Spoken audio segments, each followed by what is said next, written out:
আমার বাবারা, এই যে এখানে মাহফিলে আপনি একবার সুবহানাল্লাহ পাঠ করলেন, আল্লাহ রাব্বুল আলামিন মালাইকাদেরকে সাক্ষী রেখে বলতেছেন, ও আমার ফেরেশতারা, এই ববের বাজার মাহফিলে তারা আমার পবিত্রতা ঘোষণা করতেছে। তোমাদেরকে সাক্ষী রেখে বলতেছি, আমিও তাদেরকে পবিত্রতা দান করলাম, আমি তাদের গুনাহ মাফ করে দিলাম। আমার বাবারা, এই যে সুবহান শব্দ, সুবহানাল্লাহ শব্দটা যদি একবার আপনি বলেন, পবিত্র জবান থেকে যদি একবার বলেন, মুসলিম শরীফের হাদিস, আল্লাহ রাসূল সাল্লাল্লাহু আলাইহি ওয়াসাল্লাম বলছেন, আসমান এবং জমিনের মধ্যবর্তী স্থান আল্লাহ রাব্বুল আলামিন নেকি দ্বারা, সওয়াব দ্বারা ভরপুর করে দিবেন। আলহামদুলিল্লাহ, আলহামদুলিল্লাহি ওয়া কাফা ওয়া সালামুন আলা ইবাদিহিল্লাযীনা ইসতাফা, আম্মা বা'দু ফাআউযু বিল্লাহি মিনাশ শাইতানির রাজীম। বিসমিল্লাহির রাহমানির রহিম। সুবহানা রাব্বিকা রাব্বিল ইজ্জাতি আম্মা ইয়াসিফুন ওয়া সালামুন আলাল মুরসালিন ওয়ালহামদুলিল্লাহি রাব্বিল আলামিন। وقال رسول الله صلى الله عليه وسلم كلمتان حبيبتان إلى الرحمن خفيفتان على اللسان ثقيلتان في الميزان سبحان الله وبحمده سبحان الله العظيم. اللهم صل على محمد وعلى آل محمد كما صليت على إبراهيم وعلى آل إبراهيم إنك حميد مجيد. اللهم بارك على محمد وعلى آل محمد كما باركت على إبراهيم وعلى آل إبراهيم إنك حميد مجيد. আলহামদুলিল্লাহ, বাদে বারেঙ্গা জামে মসজিদ ও যুব সমাজের উদ্যোগে চতুর্থ বার্ষিকী ইসলামী সম্মেলনের অত্যন্ত শ্রদ্ধার পুরোদা শিরেতাজ পত্র সভার সভাপতি সাহেব এবং আমাদের অত্যন্ত শ্রদ্ধার মানুষ, বুজুর্গ পত্র সভার সহসভাপতি সাহেব, আমন্ত্রিত উলামায়ে কেরাম, আহলে সুফার উত্তরসূরি আমার ভাইয়েরা, আমার পিতৃ সমতুল্য মুরব্বী বাবারা, আমার ছোট এবং বড় যুবক ভাইয়েরা, জান্নাতের ফুল শরীফ সোনামণিরা, পর্দার আড়ালে আমার পর্দানেশী মা ও বোনেরা, মহান আল্লাহ তাআলার দরবারে কালিমাতুশ শুকর, সকলেই বলি আলহামদুলিল্লাহ। বাবারা, আপনারা সকলেই ভালো আছেন? রিয়াদুল জান্নাহ, মাজালিসুর রহমান, জান্নাতের টুকরা বাগানে বসছেন, আপনারা খুশি না বেজার? তাহলে অন্তরের অন্তঃস্থল থেকে একবার বলি আলহামদুলিল্লাহ। আমার বাবারা, আমি আপনাদের সম্মুখে শুধু একটু বয়ান পেশ করব, তা হচ্ছে সুবহানাল্লাহ। একবার সকলেই বলুন সুবহানাল্লাহ। এই সুবহান শব্দটি এরকম কুরআনে কারিমে একাধিকবার আল্লাহ রাব্বুল আলামিন এই শব্দটা ব্যবহার করেছেন। আল্লাহ রাব্বুল আলামিন বনি ইসরাইলের প্রথম এই সুবহান শব্দ ব্যবহার করেছেন। আল্লাহ রাব্বুল আলামিন সূরাতুল বাকারার 32 নং আয়াতে আল্লাহ রাব্বুল আলামিন এই সুবহানাল্লাহ শব্দ প্রয়োগ করেছেন। বুখারী শরীফের সর্বশেষ হাদিস ইমাম বুখারী রহমাতুল্লাহি আলাইহি এই সুবহানাল্লাহ শব্দ এনেছেন। এর কারণ কি বাবা? যখন নামাজে কিয়াম করতেছেন সর্বপ্রথম আপনি সুবহান শব্দ ব্যবহার করেছেন। এর পরিতে রুকুতে যখন গেলেন আবার সুবহানাল্লাহ পাঠ করলেন, সুবহান শব্দ পাঠ করলেন। যখন সিজদাতে গেলেন তখন আবার সুবহান শব্দ প্রয়োগ করলেন। এর অর্থ কি? সুবহান শব্দের অর্থ হচ্ছে আল্লাহ রাব্বুল আলামিন পবিত্র, মহাপবিত্র, পুনঃ পবিত্র। বলেন সুবহানাল্লাহ।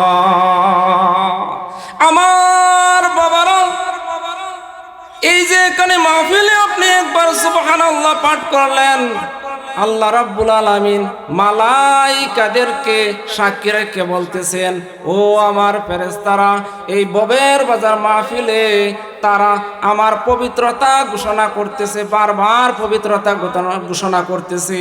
তোমাদেরকে সাক্ষী রেখে বলতেছি আমিও তাদেরকে পবিত্রতা দান করলাম, আমি তাদের গুনাহ মাফ করে দিলাম। আমার বাবারা, এই যে সুবহান শব্দ, সুবহানাল্লাহ শব্দটা যদি একবার আপনি বলেন, পবিত্র জবান থেকে যদি একবার বলেন, মুসলিম শরীফের হাদিস আল্লাহ রাসূল সাল্লাল্লাহু আলাইহি সাল্লাম বলছেন, আসমান এবং জমিনের মধ্যবর্তী স্থান আল্লাহ রাব্বুল আলামিন নেকি দ্বারা, সওয়াব দ্বারা ভরপুর করে দিবেন। আমার বাবারা, যুবক ভাইরা, এমন কপাল পুরা হইলাম, ইউসাব্বিহু লিল্লাহি মা ফিস সামাওয়াতি ওয়া মা ফিল আরদিল মালিকিল কুদ্দুসিল আজিজিল হাকিম। আমার বাবারা, আল্লাহ রাব্বুল আলামিন এই আসমান জমিনের নিচে যা কিছু সৃষ্টি করেছেন, কুল্লুন কাদ আলিমা সালাতাহু ওয়া তাসবিহা, সবাই আল্লাহ রাব্বুল আলামিনের তাসবিহ পাঠ করতেছে। এমন গাফেল হইলাম মানুষ, আমরা একবার সুবহানাল্লাহ শব্দ পাঠ করতে পারি না। যারাও করেছি, ও ভাই, আমি সবার লক্ষ্য করতেছি, যখন আপনারা এমন মিটি মিটি আওয়াজে বললেন, আল্লাহ রাব্বুল আলামিনের দরবারে সাহাবায়ে কেরাম এইভাবে আল্লাহু আকবার নারে তাকবীরের ধ্বনি দিয়েছেন যে প্রথম আসমান, দ্বিতীয় আসমান, তৃতীয় আসমান, সিদরাতুল মুনতাহা ভেদ করে আল্লাহ রাব্বুল আলামিনের আরশ মহল্লা পর্যন্ত চলিয়া গেছে। আর আমার বাবারা এমন ভাবে পড়তেছে, এই পর্যন্ত আমার কান পর্যন্ত আপনাদের যে আওয়াজটা আসতেছে না। আমার বাবারা, সাহাবায়ে কেরামের নেকের প্রতি কিরকম ভাবে তারা প্রতিযোগিতা করেছে। রাসূল সাল্লাল্লাহু আলাইহি সাল্লামের কাছে সাহাবায়ে কেরাম নালিশ করতেছেন, ওগো আল্লাহ রাসূল, ধনীরা সমস্ত নেক নিয়ে যাইতেছে, সদকা করতেছে, দান করতেছে। আমার বাবারা, যুবক ভাইরা, আমার কথা আমি বলি না, মুসলিম শরীফে 1376 নং হাদিসের মধ্যে রাসূল সাল্লাল্লাহু আলাইহি সাল্লাম বলছেন, সহিহ হাদিস, রাসূল দয়াল নবী বলেন, সাহাবা কেরাম কেন এসেছো? ওগো আল্লাহ রাসূল, দুনিয়ারা নেক নিয়ে যাইতেছে, আমরা তো গরিব কম বক্ত পারলাম না। দয়াল নবী বলেন, তোমরা আলহামদুলিল্লাহ পাঠ করো, সুবহানাল্লাহ পাঠ করো, দুনিয়ারা নেক নিয়ে যাইতেছে, দুনিয়ারা দান খেরাত করতেছে, আল্লাহ যে সওয়াব তাদেরকে দিবেন, তোমাদেরকে আল্লাহ রাব্বুল আলামিন সমান পরিমাণ সওয়াব দান করবে। এবার দুনিয়ারাও সিআইডি লাগায় রাখছে, দেখি গরিবরা কি করে। রাসূলের দরবারে আয়েশা দেখে তারা সুবহানাল্লাহ পাঠ করতেছে, ধনীরাও এবার সুবহানাল্লাহ, আলহামদুলিল্লাহ, লা ইলাহা ইল্লাল্লাহ এরকম ভাবে জিকির পাঠ করতেছে। এবার ধনীরা গরিবরা আয়েশা বলতেছে, ওগো দয়াল নবী, যেই কারণে এসেছিলাম সম পরিমাণ হওয়ার জন্য কিন্তু তারা দেখতেছি যে আমাদের জিকিরও নিয়ে গিয়েছে। এবার আল্লাহ রাসূল সাল্লাল্লাহু আলাইহি সাল্লাম মুস্কি হাসি দিয়া বলেন, এটা তাদের কপাল, আল্লাহ তাদেরকে ধনী করেছেন। যাই হোক, সন্তুষ্ট থাকো, তোমরা তোমাদের জিকির চালিয়ে যাও। বলেন মারহাবা। এই যে বাবা সুবহানাল্লাহ, এই সুবহানাল্লাহ যদি আপনি 100 বার পাঠ করেন, মুসলিম এবং মিশকাত শরীফের হাদিসের মধ্যে রইয়াছে আল্লাহ রাসূল বলেন, তাহলে আল্লাহ রাব্বুল আলামিন আপনাকে 10,000 নেকি দান করবেন।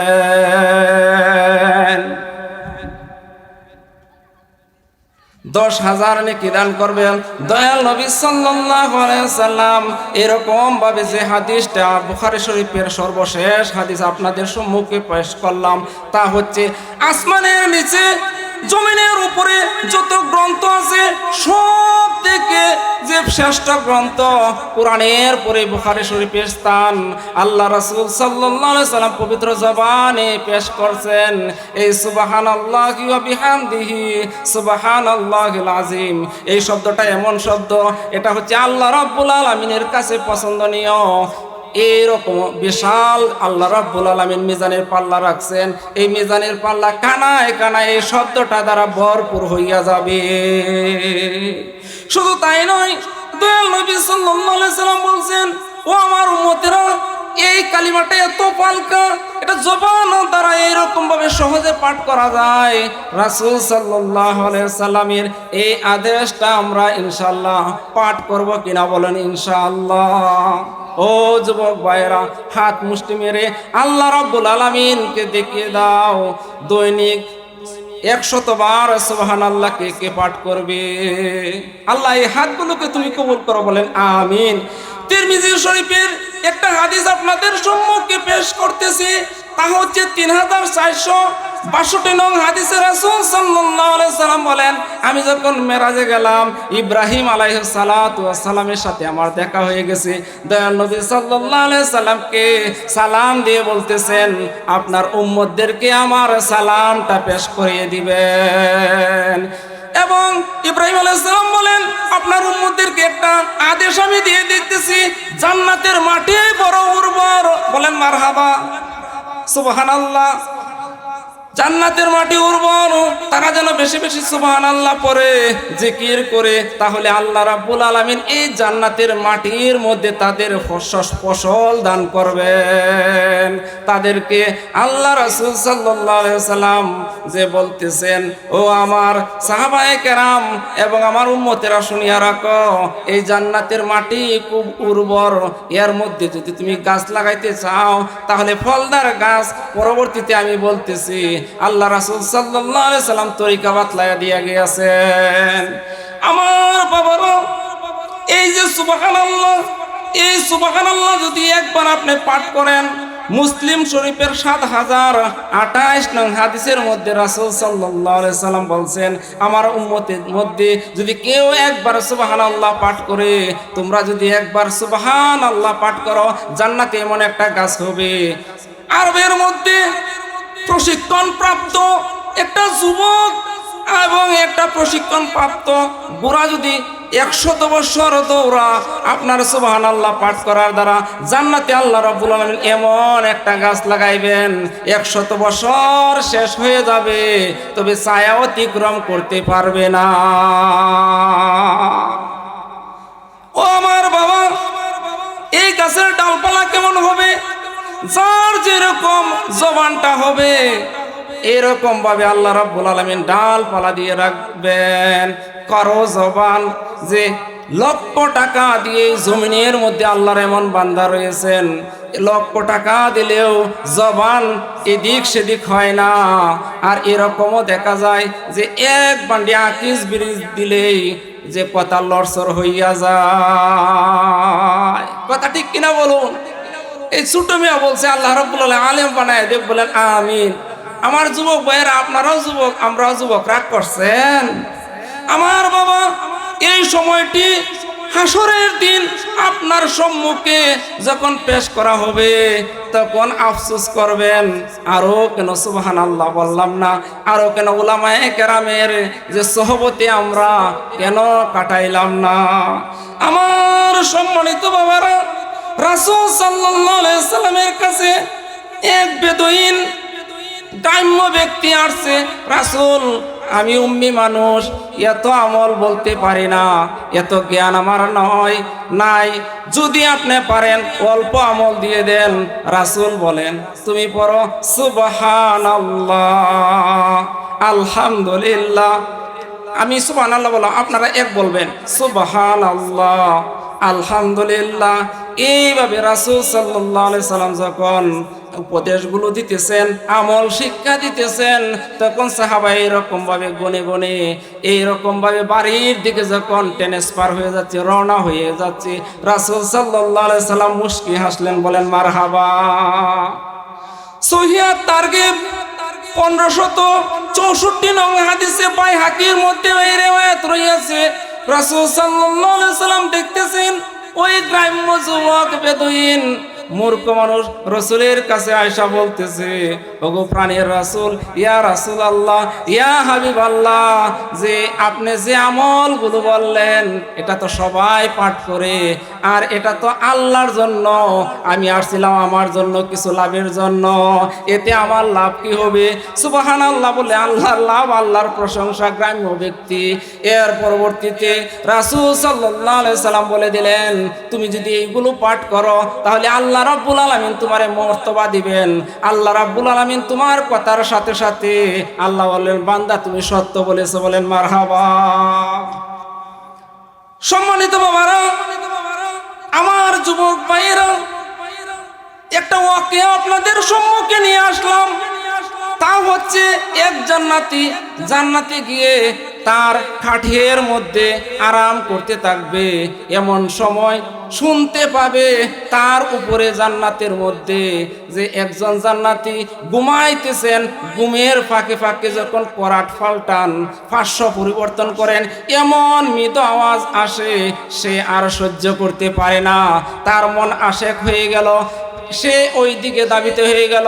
আল্লাহ রাব্বুল আলামিনের ফেরেশতারা এই মুহূর্তে বলে যে ওই যে জান্নাতের কাঠের যে এত সুন্দর আওয়াজ, মৃদু আওয়াজ আসতেছে, তুমি সইতে পারতেছ না, প্রশ্ন করলা, জানো নাকি তুমি আর এবং ওই ব্যক্তির সমকক্ষ ছিলে, ইসলাম গ্রহণের পরে দুইজন একসাথে জন্মগ্রহণ করেছ, মৃত্যুবরণ করেছ, সব নামাজ সম্পূর্ণভাবে এককভাবে সম্পূর্ণভাবে পুঙ্খানুপুঙ্খানুভাবে দুইজন আদায় করে দিয়েছ, কিন্তু ওই যে কাঠ পেয়েছেন, তোমার উপরে জান্নাত পেয়েছেন, তিনি তোমার থেকে একবার সুবহানাল্লাহ বেশি পাঠ করেছেন। রাসূল সাল্লাল্লাহু আলাইহি সাল্লাম এরকম ভাবে বলে দিয়েছেন। আল্লাহ রাসূল সাল্লাল্লাহু আলাইহি সাল্লাম ওনার কথাগুলো 100 ভাগের 100 ভাগ সত্য। আমার বাবারা, যদি একবার সুবহানাল্লাহ পাঠ করেন, আল্লাহ রাব্বুল আলামিন একটা জান্নাতে গাছ লাগিয়ে দিবেন। এবার যারা পড়ছেন, আল্লাহ রাব্বুল আলামিন আরো একটা লাগাইছেন, আল্লাহই পালবেন। এবার আরো যারা পাঠ করছেন, আল্লাহ রাব্বুল আলামিন আরো একটি লাগিয়ে দিয়েছেন। আরেকটা বাবা লাগান, আরো একটা লাগান বাবা, পায়ে ধরে বলি আরো একটা লাগান।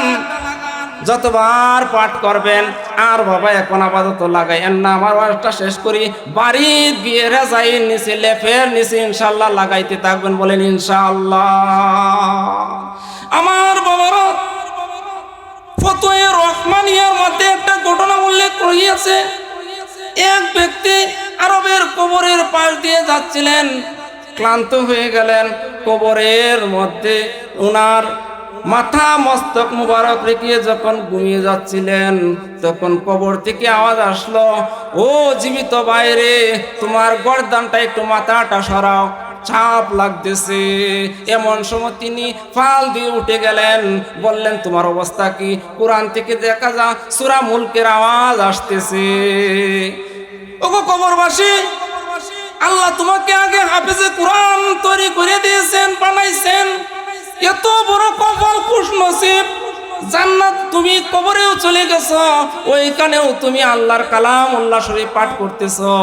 এবার বলে, ও প্রতীক, একবার নয়, দুইবার নয়, 500 বার আমি আল্লাহ রাব্বুল আলামিনের কালামুল্লাহ এখানে খতম করেছি, কিন্তু তুমি যখন আল্লাহর কালাম শুনিয়া সুবহানাল্লাহ পাঠ করছো, তোমার একবার সুবহানাল্লাহ দিয়ে দাও, আমার 500 বারের কোরআন খতমের সওয়াব নিয়ে যাও। ওয়াকিয়া থেকে, ঘটনা থেকে বাবা শুধু ওয়াজ শুনিয়েন না, উপলব্ধি করেন। দুনিয়াতে যদি আপনি একবার সুবহানাল্লাহ পাঠ করেন তাহলে এটা আল্লাহ রাব্বুল আলামিনের কাছে আপনার নাজাতের অবস্থা হইতে পারে, ব্যবস্থা হইতে পারে।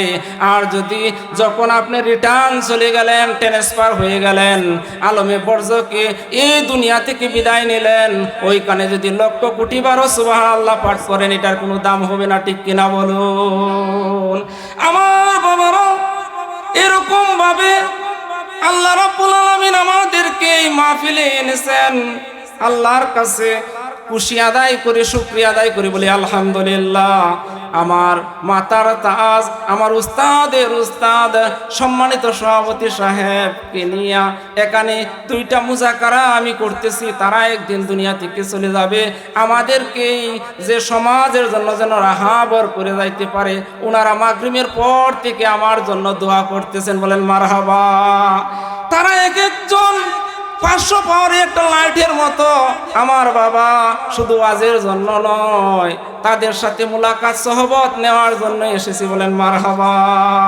এবার আপনাদেরকে দয়াল নবী সাল্লাল্লাহু আলাইহি ওয়াসাল্লামের কলিজার টুকরো নয়নের মণি খাতুনে জান্নাত মা ফাতেমা রাদিয়াল্লাহু তাআলা আনহাকে নবীজি একটা উপদেশ দিয়েছিলেন, একটা আমল দিয়েছিলেন। ও আমার মা ও বোনেরা, সুন্দর করে শুনুন। এই হাদিসটা বুখারী শরীফের মধ্যে আসছে 3705 নং হাদিসের মধ্যে, মুসলিম শরীফের মধ্যে 2727 নং 2727। খেয়াল রাখবেন, শুধু ওয়াজ শুনিয়েন না। আমার বাবা দয়াল নবী সাল্লাল্লাহু আলাইহি সাল্লামের জামাতা বলেন, আমি আমার নবীজি সাল্লাল্লাহু আলাইহি সাল্লামের কলিজার টুকরা মা ফাতেমার কাহিনী তোমাদেরকে শোনাইতেছি। ও আমার বন্ধুগণ, উনি যখন কি করতেন, জাতা পিষতে পিষতে হাতের মধ্যে পুষ্কা পড়ে গিয়েছিল, এরকম ভাবে গড় বাড়ি ঝাড়ু দিতে দিতে কাফেরগুলো ময়লা হয়ে গেছিল। আমি ওনাকে পাঠানোর জন্য বলেছিলাম যে রাসূল সাল্লাল্লাহু আলাইহি সাল্লামের কাছে গনিমতের মাল এসেছে, গোলাম বাঁধি এসেছে, একজন গোলাম বান্দি আনার জন্য। কিন্তু তিনি লাজুক ছিলেন। নবীজি সাল্লাল্লাহু আলাইহি সাল্লামের জামাতা বলেন, আলী রাদিয়াল্লাহু তাআলা আনহু বলেন, অবশেষে আমরা স্বামী স্ত্রী দুইজন রাসূলের খেদমতে গিয়ে হাজির হইলাম। রাসূল সাল্লাল্লাহু আলাইহি সাল্লাম ছিলেন না, পরদিন গেলেন। আবার দয়াল নবী সাল্লাল্লাহু আলাইহি সাল্লাম ছিলেন না। খাতুনে জান্নাত মা ফাতেমা রাদিয়াল্লাহু তাআলা আনহা ওনার মার সাথে আয়েশা সিদ্দিকা রাদিয়াল্লাহু তাআলা আনহার সাথে বলি আয়েশা গেছেন। দয়াল নবী সাল্লাল্লাহু আলাইহি সাল্লাম পরের দিন ফাতেমা রাদিয়াল্লাহু তাআলা আনহার করে হাজির হইয়া গিয়াছেন। আমার বাবারা, সম্মানিত আমার বুজুর্গানে দিন, নবীজি সাল্লাল্লাহু আলাইহি সাল্লামের হাদিসের মধ্যে আসছে, ফাতেমা রাদিয়াল্লাহু তাআলা একদিকে বিছনাত, একটা যাদের জামাই আছে, খেয়াল করবেন যে নবীজি সাল্লাল্লাহু আলাইহি সাল্লামের জামাতা আলী রাদিয়াল্লাহু তাআলা আনহা বলেন, আলী রাদিয়াল্লাহু তাআলা আনহু বলেন, নবীজি এরকম ভাবে আমাদের দুইজনের মধ্যে বসছেন যে নবীজি সাল্লাল্লাহু আলাইহি সাল্লামের পা মুবারকের উষ্ণতা আমার পেটের মধ্যে, আলীর মধ্যে পাইতেছি। ফাতেমা রাদিয়াল্লাহু তাআলা আনহার পেটের মধ্যে দেখুন সন্তানের থেকে জামাতাকে বেশি আদর করতেন। রাসূল বলছেন, ওগো আমার মা ফাতেমা রাদিয়াল্লাহু তাআলা আনহা, যে তুমি গোলাম বান্দির জন্য গিয়েছিলে, এর তাকে ভালো আমল তোমাকে বলে দিতেছি। যখন তুমি রাত্রে শুইতে যাইবে 33 বার সুবহানাল্লাহ, 33 বার আলহামদুলিল্লাহ, 34 বার আল্লাহু আকবার পাঠ করিও।